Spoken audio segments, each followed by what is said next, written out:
Quando alguém escreve a palavra tanatopraxia na busca do Google, a primeira opção de complemento sugerida pelo buscador é a palavra curso. Entre outras sugestões, aparecem ainda salário e emprego. Isso é um indício do crescente interesse profissional das pessoas pela área, e ele se confirma aqui, em Belo Horizonte. No ano passado, 93 tanatopraxistas foram formados pela Santa Casa BH Ensino e Pesquisa, enquanto 2019, na metade do ano, já registrou 2/3 desse número de alunos. Até pouco tempo atrás, essa era a única instituição da capital a oferecer capacitações da prática, mas de 2017 para cá, 2 novos cursos foram criados na cidade. Afinal, do que se trata essa tal tanatopraxia? Eu sou Fábio Corrêa. Eu sou Jéssica Almeida e este é o Tempo Hábil, podcast do jornal O Tempo, que traz todas as quintas-feiras, a partir das 3 da tarde, assuntos relacionados a Minas Gerais, um olhar mineiro sobre questões mais amplas.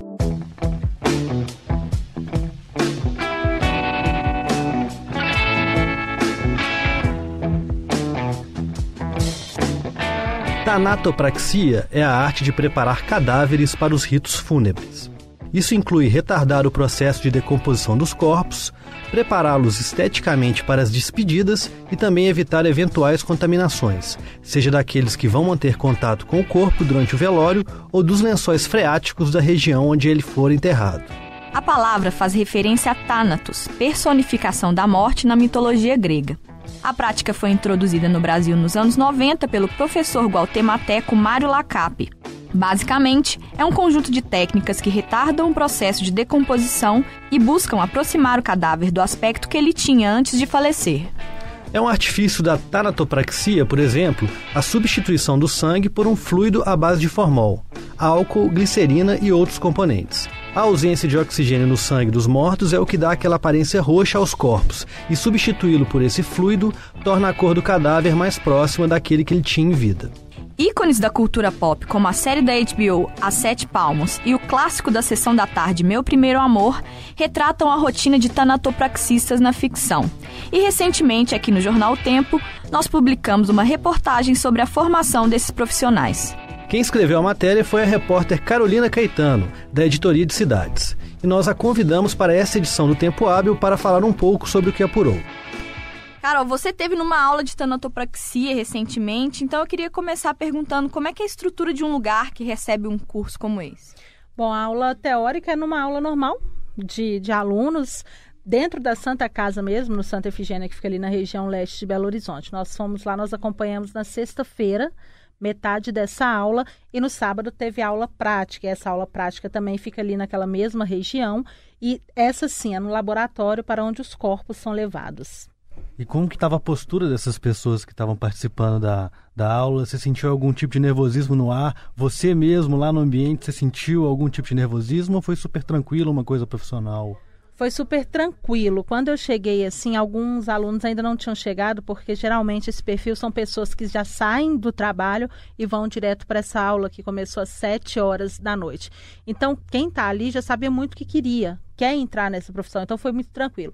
Para mim também foi bem tranquilo, não tive nenhum medo em relação a isso, talvez também por já estar em cidades, fazendo muita matéria de polícia, então teve uma tranquilidade, eu não tive nenhum receio. Vale destacar que durante a aula prática, no sábado, apenas uma aluna, no momento em que estava fazendo ali, mexendo nos corpos, ela teve uma queda de pressão, mas foi uma coisa rápida, ela simplesmente saiu, tomou um ar e voltou para continuar normalmente a aula. Mas eu quero saber mais sobre o laboratório. O que tinha lá? Os corpos já estavam lá dispostos? Que tipo de produto você viu lá? O laboratório, quando a gente chegou, já tinha um corpo lá de um idoso de 67 anos. Ele tinha morrido em casa. Ele não precisou de passar pelo IML. Então, quando a gente chegou, são 2 macas. Então, os profissionais eles podem trabalhar em 2 corpos por vez. Nessa primeira etapa, esses corpos são limpos, se for necessário, tira alguma coisa dele. O interessante específico da Santa Casa, o que acontece é que quando a família chega, ela preenche uma ficha, né, com os dados normais, e tem também aquela parte, o que vai ter ou não no corpo, que é se é aparar a barba, se é pintar o cabelo. Então, quando chega essa ficha no laboratório, depois de tudo isso, de usar o formol ele é usado ainda, só que uma concentração muito mais baixa do que era antigamente, e é através dessa ficha que eles vão ver, porque, por exemplo, esse senhor de 67 anos, o corpo ia viajar, ele iria para uma cidade do interior. Então, isso que vai definir a quantidade de formol em cada corpo. O mínimo de formol é de 300 ml. Você fala formol, onde que o formol entra no processo?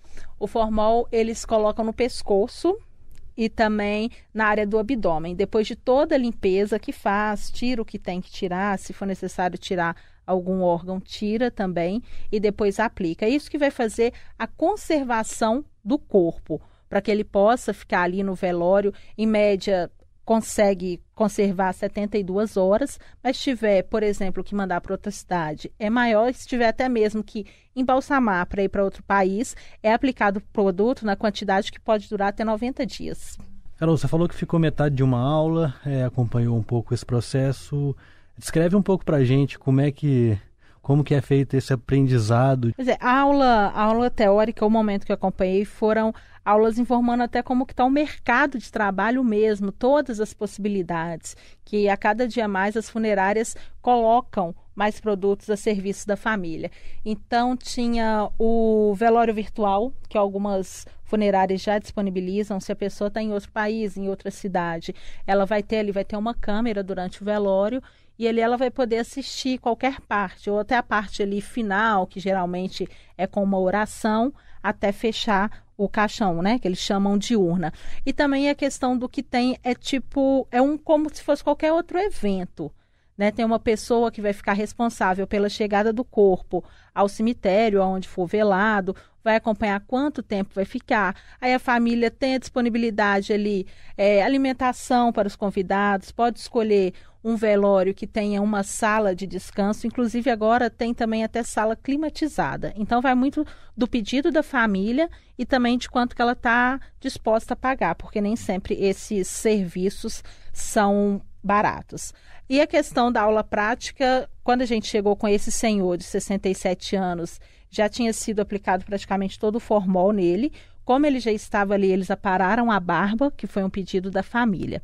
Depois disso, ele foi para uma sala ao lado, e que nessa sala ao lado que ele foi vestido e foram colocadas as rosas, tudo a pedido da família. Nesse meio tempo, chegou um corpo de um outro homem, ele tinha falecido na sexta-feira à noite, faleceu em um hospital, a causa da morte não foi divulgada. Ele, como ele foi ao IML, ele passou pela necrópsia, foi necessário assim rasgar, retirar tudo, o trabalho com ele foi mais demorado.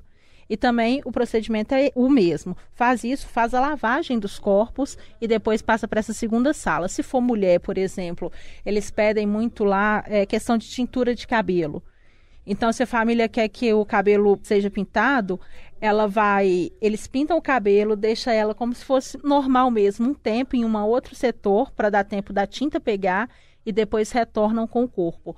Lava, faz sobrancelha, faz maquiagem, tudo de acordo com o que a família pedir. E o curso, pelo que eu estou entendendo, é também uma espécie de gestão de velórios. A pessoa aprende desde o início a preparar o corpo para ele ficar conservado, até embelezar, entre aspas, o corpo, e também gerir, assim, de forma que atenda melhor o interesse da família, mais ou menos isso? Exatamente. O tanatopraxista, ele vai trabalhar com isso, de mexer com o corpo, de deixar pronto, mas o curso da Santa Casa tem essas questões também de mercado de trabalho e até mesmo de como lidar com essa situação, porque muita gente vai, às vezes, por curiosidade e não sabe como que é lidar com a morte, porque, querendo ou não, a morte ainda é o tabu para muitas pessoas. O curso ele é de curta duração, então é no dia a dia mesmo que a pessoa vai saber, mas tem todos esses ensinamentos. Na reportagem você fala que a maior parte dos 18 alunos eram mulheres. Eu queria que você contasse um pouco sobre o perfil dessas pessoas que você encontrou lá. Elas estavam querendo majoritariamente se reposicionar no mercado de trabalho? O que você pôde perceber? Mulheres mais novas, com menos de 30 anos, a maioria. Tinham duas mais velhas lá na faixa ali dos 40 anos. A maioria está empregada, mas em outra área. Eu conversei com doméstica, com atendente, mas que quer migrar para essa área da tanatopraxia. Os 2 homens que estavam lá, os únicos 2 homens, um já trabalha na área E o que elas têm é isso mesmo, de essas pessoas mais novas, essas mulheres mais novas que já vêm com esse interesse, tinham um pouco de receio, mas resolveram ir para conhecer o curso. E tem uma história específica lá na reportagem que você escreveu de um aluno do curso, imagino que seja essa pessoa que você disse que já trabalha em funerária, que ele tem interesse por isso desde a infância. Conta a história dele pra gente. Ele contou que ele morava em uma casa que ficava ao lado de uma funerária e desde os 7 anos ele tinha interesse, ele ficava numa cerca que dividia a funerária da casa dele, tentando entender o que acontecia ali. Lógico, por questões lógicas, ele não ia, mas ele foi crescendo e foi conhecendo lá dentro, até que ele começou a trabalhar nessa funerária e está lá até hoje. Aí, através de um outro amigo dele, que também trabalha lá, ele conheceu o curso da Santa Casa e veio para cá ficar alguns dias para fazer esse curso. Ele gosta do que ele faz, por ser uma cidade pequena, então eles fazem tudo. São apenas 2 funerárias na cidade. Então, tem aquela escala de plantão, mas quando está no plantão dele, sábado e domingo, as funerárias fecham e eles ficam com o celular corporativo. Se acontece alguma morte lá, ele tem que parar tudo que ele está fazendo e trabalhar. Ele até falou que, assim, às vezes acontece de estar numa festa, ele tem que parar e fazer tudo e depois voltar. Por ser uma cidade pequena também, não existe essas divisões de vendedor, de arrumar o corpo. O funcionário, ele faz tudo. Até a limpeza de onde vai ser o velório, até o cafezinho para os parentes. E ele falou assim que, como é desde pequeno, ele quer permanecer nessa área por muito tempo. E por ser em uma cidade pequena também, ele falou que quando morre, ele tem que bater o sino da igreja para avisar que vai começar o velório, depois tem que bater de novo para falar que já está saindo para o sepultamento. Ele teve algumas histórias de já chegar na casa em que a pessoa morreu e descobrir que era o amigo dele. Você já falou que ele está habituado a fazer isso para todo mundo que morre da cidade, mas quando é alguém conhecido, como que ele encara isso? Esse amigo especificamente, ele falou que foi um baque, porque até então ele sabia o endereço que ele tinha que ir, ele pegou o endereço, ele sabia que tinha um conhecido ali, mas não sabia que era ele, se eu não me engano foi um suicídio. Então ele chegou numa situação em que estava lamentável. E ele falou assim que ali deu um baque nele, mas que deu um baque de um lado, mas que de um outro lado ele pensou que ele queria fazer o melhor, porque era um amigo dele, era uma família que ele já conhecia. E foi isso que ele falou assim, o baque eu segurei e fiz o meu melhor. E uma semana depois eu encontrei com o pai dele e ele me agradeceu por ter deixado do jeito que a família queria. Porque para a família ali é a última, é a despedida. Então eles querem ter aquela boa impressão. Então ele falou assim, isso faz com que eu goste do meu trabalho. Eu sei que eu estou fazendo bem para as outras pessoas num momento tão difícil. As pessoas, elas refletem, você sentiu que elas refletem um pouco mais sobre a morte? Como que é para elas encarar isso, sendo que elas estão lidando diariamente com pessoas que não estão mais aqui, né? Eu acredito que até eu mesma, assim, tive uma opinião diferente quando eu fui lá. Porque quando você lidar com a morte, é muito diferente. É uma coisa que ninguém quer passar por isso, né? Falar assim, tá preparado? Eu, pelo menos, não estou preparada para uma morte tão próxima assim. Então, quando você chega lá e você vê, quando eu cheguei no laboratório e vi eu peguei 3 corpos, além desses 2 que eu já contei, depois chegou uma senhora lá também. E você vê aquele trabalho, você para pensar na sua vida. Você fala assim, né? O que eu estou fazendo? Querendo ou não, a gente acaba aqui. E essas pessoas também têm isso. Tem uma das entrevistadas que ela falou que ela tinha vontade de fazer o curso, mas que aí ficou enrolando, e depois quando o avô dela morreu, que era muito próximo, ela procurava uma explicação para aquilo. Ela viu o avô antes de chegar na funerária e depois para o velório. E ela se interessou mais ainda nisso. Ela queria entender até a morte mesmo. E ali ela ficou tranquila.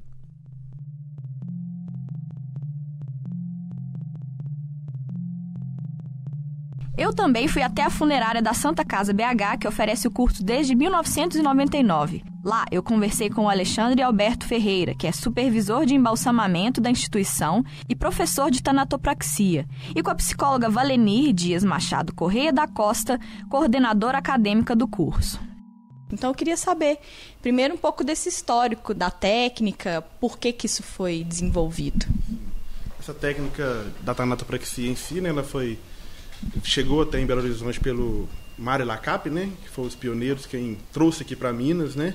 No Brasil ela chegou primeiro em Curitiba, depois o segundo lugar foi Minas Gerais, Belo Horizonte, e a finalidade dela foi essa mesmo, não só na questão da restauração, né, do corpo, mas também na preocupação com a saúde pública. Porque uma vez que o corpo ele não recebe um tratamento, ele não tem ali o tratamento devido, ele pode também gerar alguma contaminação até no próprio lençol freático, né? Então a tanatopraxia em si, ela também engloba essa questão mesmo da conservação, né? Quando a gente fala conservação, é a retardação do processo de decomposição. A gente não para, a gente só retarda. E também com os agentes nossos químicos, a gente elimina algumas bactérias contaminantes, tá? E em si, finalizamos com a questão da estética, onde a gente ali pega um óbito, um corpo, né? Que ele está ali em sua aparência não muito aceitável e a gente tenta colocar ele numa aparência mais aceitável para aquele familiar prestar sua última homenagem ao falecido. Você é supervisor aqui do setor de embalsamamento da Santa Casa. Eu queria saber, então, quais que são as diferenças entre embalsamamento, que é uma técnica milenar, né, existe há muito tempo, e a tanatopraxia é mais recente, enfim, qual que é a diferença? O embalsamamento em si, ele é mais utilizado para corpos ali com longa permanência de velório ou também pela legislações de alguns países que só aceitam a entrada do corpo se ele for embalsamado. Então, para viagens internacionais, viagens aéreas, velórios de longas durações, isso vai depender muito também das condições do falecido. E a tanatopraxia em si, também que ela entra dentro do embalsamamento, mas hoje ela é usada aqui em Belo Horizonte para velórios de curta duração. Os dois caminham juntos, o embalsamamento e a tanatopraxia. O embalsamamento ele está dentro da tanatopraxia e a tanatopraxia dentro do embalsamamento. São duas conservações, só que uma é de longa duração e outra de curta duração. Então eu queria saber um pouco mais sobre o curso da Santa Casa. Qual que é o formato, qual que é o conteúdo, quais que são as etapas de preparação e conservação do cadáver? Não, o curso hoje o aluno ele vai aprender desde a teoria até a prática. Então ali ele vai aprender sobre a teoria, desde a psicologia, sobre a história da tanatopraxia, como e para quê, as aplicabilidades da tanatopraxia, até ele alcançar as suas aulas práticas, onde ele vai ter ali mais 24 horas para estar praticando aquilo que ele aprendeu na teoria com os nossos profissionais. E quais que são essas etapas do processo? Eu estava lendo que o sangue é substituído por uma solução, tem aplicação de formol, às vezes os órgãos podem ser até retirados e picados, enfim, eu queria que você me falasse um pouco mais detalhadamente. Hoje, na funerária Santa Casa, nós temos o processo primeiro a gente fala o processo de injeção de fluidos, né? Nós chamamos aqui do fluido arterial. Primeiro o corpo chegando, ele vai ser, dependendo do tratamento, ele vai ser submetido assim, à infusão desse fluido e depois ele vai ser submetido à aspiração. Hoje aqui na funerária nós não mais trabalhamos com a questão da evisceração, como você disse, que é a questão da retirada dos órgãos para fazer higienização. Hoje aqui, por questões dos nossos químicos ser mais evoluídos, ter um trabalho menos invasivo ao corpo é melhor. E quando vem um corpo de uma vítima de acidente ou que teve uma morte violenta, tem alguma coisa especial? Porque envolve a parte estética também de apresentação do cadáver. Como é que é esse processo? Sim. Hoje, quando você chega a um corpo, todo corpo que chega aqui na funerária Santa Casa, primeiro a gente vai avaliar o corpo. A gente nunca chega fazendo um tratamento. Primeiro o nosso técnico avalia o corpo e vê quais serão o que vai ser aplicado no corpo. Por exemplo, chegou um corpo de morte violenta, chegou um corpo em condições que não tem como fazer o tratamento. Então ali a gente vai sentar com a família, conversar com a família e explicar para ela as condições do falecido. Porque não adianta a gente tratar um corpo sendo que ele não tem condições de ser tratado e não oferecer um serviço de qualidade para o familiar. Acho que agora é com você sobre a preparação psicológica desses alunos. A Carolina, que fez a reportagem, ela falou que a gente perguntou sobre a turma que ela acompanha, ela falou que todo mundo estava tranquilo, relativamente, todo mundo estava ciente do que ia encontrar, mas é que apesar disso, numa das aulas, na aula prática, uma aluna teve uma queda de pressão. Então eu queria que você me falasse um pouco sobre como é que é esse processo de preparação psicológica dos alunos mesmo. Lidar com a morte ainda é hoje um problema, né, para a maioria das pessoas. É um tabu. ainda na nossa cultura, na nossa sociedade, falar da morte, pensar na morte. E aí, de repente, um profissional resolve fazer um curso de tanatopraxia, como se isso não fosse mexer com as questões psicológicas, emocionais. E o que a gente observa é que acontece, sim, né, de alunos que na prática percebem uma dificuldade maior em executar suas funções, né? E por isso nós temos dentro da parte teórica do curso uma disciplina que é exatamente com esse objetivo, de levar esse futuro profissional a se conscientizar dos aspectos que envolvem a questão do morrer, né? E aí nós trabalhamos a questão da tanatologia, que é o estudo da morte. Só que esse estudo da morte é uma forma de estudar a vida, né? Como que esse profissional vê a vida, o sentido da vida, como que ele lida com a morte, o significado da morte na vida dessa pessoa e enquanto profissional, né? Então, é uma forma dele falar dessas dificuldades, dele elaborar as dificuldades, tanto em relação à morte, quanto em relação aos ritos funerários, né? Que é para onde ele está ali tratando desse corpo para lidar com esse velório, com esse funeral, né? E essa disciplina, então, tem esse objetivo, de ajudar essa pessoa a se conscientizar de que a morte é um processo natural, faz parte da vida, né? E que ele precisa estar preparado para fazer uma prática mais tranquila e até com melhor qualidade. Porque se ele não estiver bem trabalhado emocionalmente, ele não tem como oferecer também uma qualidade de trabalho, né? Até de uma forma mais respeitosa com esse corpo. Trabalhar com a morte e ser lembrado todos os dias da existência dela pode ser uma forma da pessoa melhorar a forma como ela vive a própria vida? Na realidade, vai depender mais da reflexão que ele fizer a partir desse trabalho diário.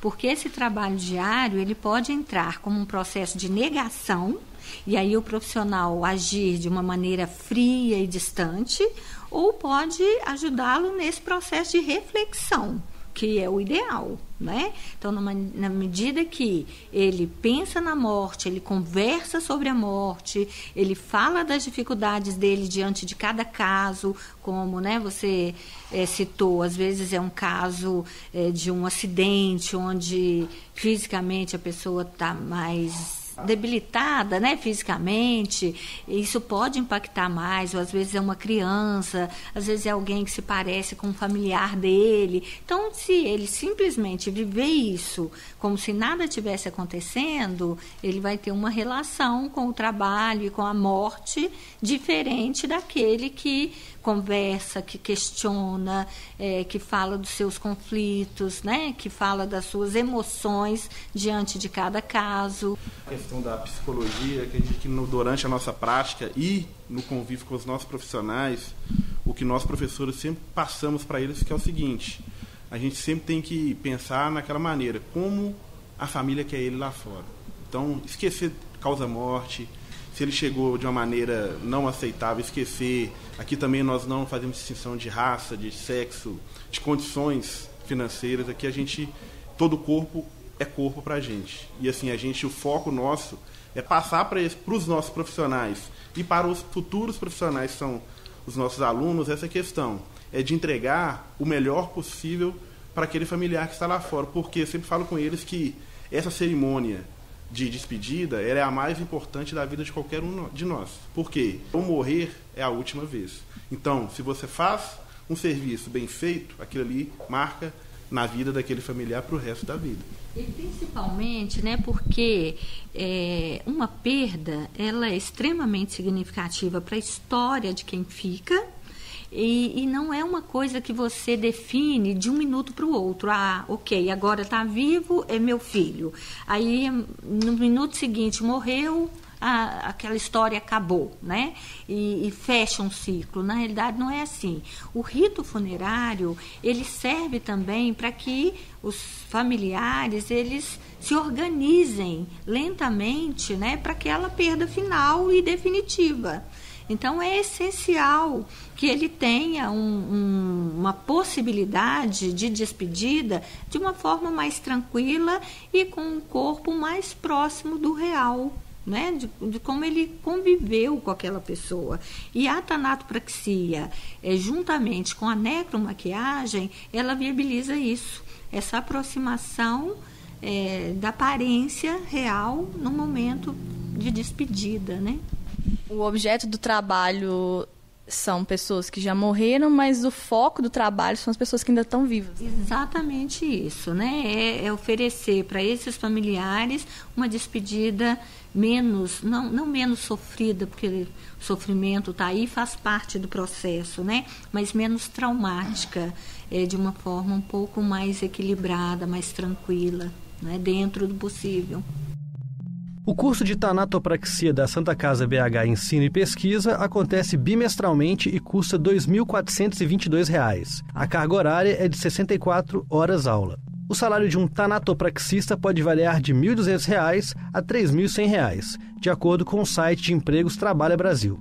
Em Belo Horizonte, o curso de tanatopraxia também é oferecido pela UFMG e pela Escola Técnica Conhecer. A Santa Casa BH está com inscrições abertas para a próxima turma de tanatopraxia, que acontece no mês de agosto. Também estão abertas as inscrições para outros cursos de formação, desde nível técnico até pós-graduação. Para mais informações, acesse santacasabh.org.br ou ligue 3238-8186.